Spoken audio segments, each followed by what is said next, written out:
दिल्लीमध्ये चालू असलेल्या आंदोलनाच्या पार्श्वभूमीवर कोल्हापुरात देखील आता हाक आहे ते आता पुकारण्यात आलेले आहे आणि ही सगळी जी मंडळी आपण पाहू शकतोय हे आता महाराष्ट्र बंदसाठी तो देण्यासाठी इथे आवाहन करताना आपल्याला पाहायला मिळतात। आणि आता आपण आहोत कोल्हापुरातील दसरा चौक या ठिकाणी। एकंदरीत जर बघायला गेलं तर या सगळ्यांच्या आपण प्रतिक्रिया एकंदरीत जाणून घेण्याचा प्रयत्न करणार आहोत। आपण पुकारलेले आहे, काय सांगाल? वंचित बहुजन आघाडीचे राष्ट्रीय नेते आदरणीय बाळासाहेब आंबेडकर यांनी आज दिल्ली जंतर मंतर येथे विद्यार्थ्यांवर झालेल्या लाठीचार्जच्या निषेधार्थ महाराष्ट्र बंदची हाक दिलेली आहे। आणि त्या महाराष्ट्र बंदला कोल्हापुरातून वंचित बहुजन आघाडीचे कार्यकर्ते म्हणून समविचारी पक्ष, संविधानप्रेमी आणि आंबेडकरवादी डाव्या आघाडी यांच्या वतीनं आम्ही कोल्हापुरात बंदसाठी टू व्हीलर रॅली शाहू समाधी स्थळापासून कोल्हापुरातल्या विविध भागातून एक टू व्हीलर रॅली काढलेली आणि सर्वांना आम्ही बंदमध्ये सहभागी व्हावं अशी हात जोडून विनंती संविधानिक मार्गाने आम्ही विनंती केलेली आहे। आणि त्याला कोल्हापूरकरांनी चांगल्या पद्धतीचा प्रतिसाद देऊन कोल्हापूर चांगल्या पद्धतीनं 100% बंद झाले असं आम्ही आमच्या पक्षाच्या वतीनं जाहीर करतो। खरं तर दिल्लीमध्ये चालू असलेल्या ज्या आंदोलनाच्या पार्श्वभूमीवर मोठ्या प्रमाणात जो गदारोळ होता तो आपल्याला पाहायला मिळाला होता। नेमकं कसं बघताय तुम्ही? हे सरकार गेले 12 वर्ष सत्तेत असून देखील इथून मागे या सरकारने ना शेतकरी हिताचे धोरण अवलंबले, ना कामगार हिताचे अवलंबले, ना महिलांच्या कोणत्याही समस्या त्यांनी सोडवल्या, महिलांच्या वरील अत्याचार सुद्धा त्यांनी थांबवले नाहीतच। पण आता आपण या देशाचं तरुण म्हणून जे बघतो, आपण म्हणतो की भारत हा युवकांचा देश आहे आणि हा युवकांचा देश असताना या भारत देशामध्ये युवकांचे जर असे हाल होताना आपण पाहत असू तर यापेक्षा लाजिरवाणी गोष्ट कोणती असू शकते? जर संविधानिक मार्गाने सुद्धा ती सर्व तरुण जे आहेत त्या शांततापूर्ण मार्गाने आंदोलन करत असताना सुद्धा कुठंतरी अभिव्यक्ती स्वातंत्र्यावरती सुद्धा गदा या सरकारने आपल्या आणलेली आहे। आणि मोठ्या अमानुष प्रकारे पोलिसांनी त्यांच्यावरती अमानुष अत्याचार केले आणि अमानुष लाठीचार्ज केला आणि याचा खरंच आम्ही तीव्र शब्दात निषेध करतो।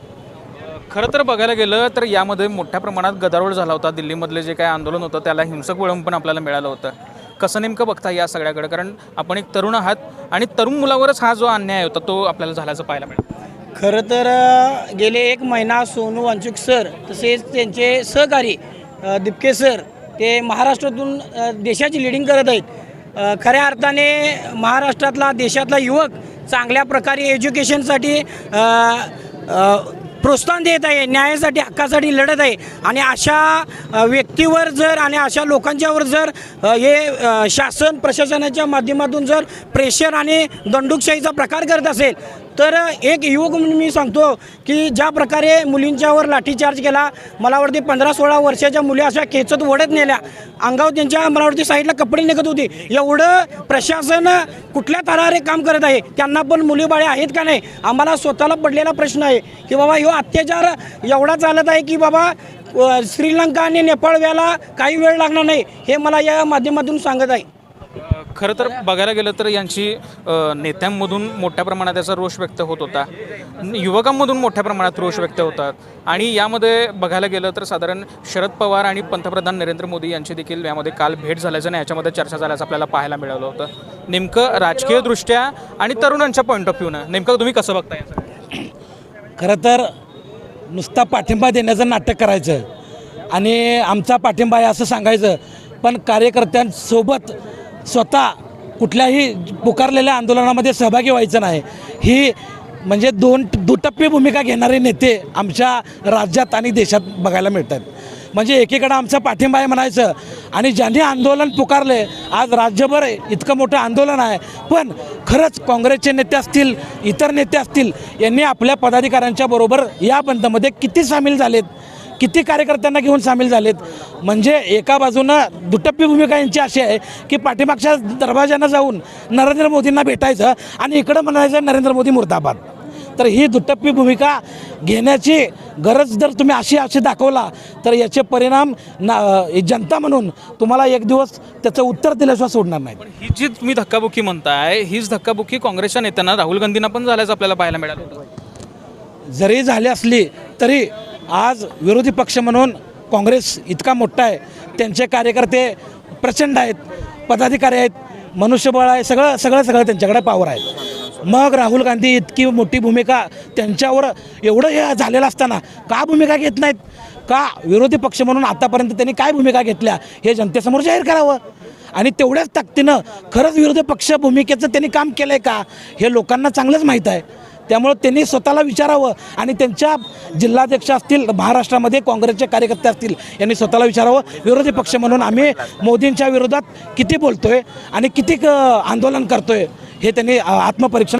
20 तारखेला जो या देशामध्ये जो प्रकार घडला तो अगदी निंदनीय आहे की जी मुलं आपल्या न्याय हक्कासाठी दिल्लीमध्ये जंतर मंतरवर आंदोलन एक संविधान मार्गाने पार पाडत असताना जो पोलिसांनी जो लाठीचार्ज करून ह्या प्रशासनाच्या दबावाला बळी पडून ज्या आमच्या मुली व मुलं या सर्वांना त्यांनी डोक्यामध्ये नको त्या ठिकाणी त्यांनी लाठी मारून त्यांचा अमानुषपणे छळ केलेला आहे. या गोष्टीचा मी वंचित बहुजन आघाडी कोल्हापूर जिल्हा व शावडी तालुका यांच्या वतीनं जाहीर असा निषेध करतो. काय नेमकं सांगाल, मोठ्या प्रमाणात जे जंतर मंतरवरची जी काही जनता आहे, तरुण वर्ग आहे, तो आक्रमक झाला होता, लाठीचार्ज पण मोठ्या प्रमाणात झाला होता, नेमकं काय सांगा? आता इथल्या तरुणांना पडलेलं आहे की कुठंतरी हे भाजप सरकार असताना ते न सत्तेत आहेत का हे त्यांना स्वप्न पडले. स्वप्न ह्यासाठी की त्यांच्या विरोधात कोणीही जरी बोललं तरी उलटा म्हणून त्यांच्यावरती प्रति आंदोलन करतात. ही सर्वात लाजिरवाणी गोष्ट आहे.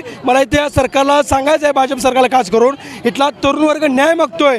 जी धर्मेंद्र प्रधान तुम्ही जे असे जे मंत्री बसवलात त्यांनी तात्काळ राजीनामा दिला आहे. अनेक विद्यार्थी दिवसरात्र अभ्यास करून अनेक त्यांच्या पाल्याने दिवसरात्र कष्ट करून आमच्या संपूर्ण त्यांचा पैसा कुठं त्या मुलांना केला. तो पेपर जर फुटत असेल त्याच्या व्यक्तिगत लाजिरवाणी गोष्ट नाही. आज आम्ही कोल्हापूर आशाच्या वतीने श्रद्धेय बाळासाहेब प्रकाश आंबेडकर साहेब यांच्या आदेशावरून आम्ही आज शांततेत हात जोडून सर्वांना आव्हान केलं आहे. त्या सर्व लोकांनी कोल्हापूर आशाने शांततेमध्ये आम्हाला प्रतिसाद दिला आहे. परंतु ही शांतता आमची क्रांतीत बदलायला वेळ लागणार नाही. आज साहेबांचा आदेश आहे म्हणून आम्ही शांत आहे. परंतु येणार काळात ही लढाई सुरू झाली आहे आणि जेव्हा एकदा कोल्हापूरात लढाई सुरू झाली तिथं न्याय मिळत तर थांबणार नाही. आणि आम्ही आमच्या वंचित बहुजन आघाडीच्या विंगच्या वतीनं असं आवाहन करतो की तात्काळ कुठंतरी या मोदी शहाने जराशी लाज वाटत असेल तर राजीनामा दिला पाहिजे या धर्मेंद्र पंथाचा. आणि असे जे मंत्री आहेत त्यांना कुठेही स्थान दिलं नाही पाहिजे.